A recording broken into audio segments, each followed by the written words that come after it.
వెంకటరెడ్డి గారు నాకు దేవునితో సమానం.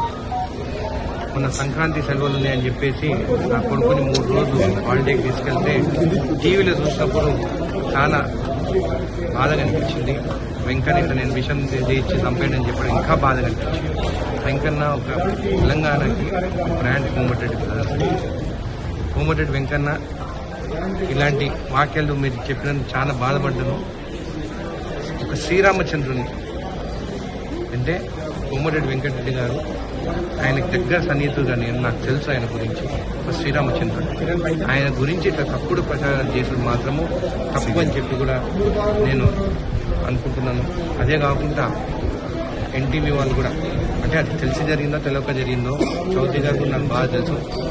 అయితే ఎట్లా జరిగిందో కూడా తెలియదు. సరే, ఎంక్వైరీ జరుగుతుంది. ఎంక్వైరీ జరిగినప్పుడు మనకు కొన్ని నిజాలు తెలుస్తాయి. కోమటిరెడ్డి వెంకటరెడ్డి అన్న మీకు కావాలంటే ప్రజలు ఆయన తెలంగాణ కోసం మినిస్ట్రీ పదవి వద్దని చెప్పి రిజైన్ చేసి వచ్చినాయి. అంత పెద్ద మంచి పైన ఇలాంటి వీడియోలు తీయడం కరెక్ట్ కాదు. ఒకటే మాటలు చెప్తున్నాను, కోమటిరెడ్డి వెంకన్న ఈ రోజున్న శ్రీరామచంద్ర.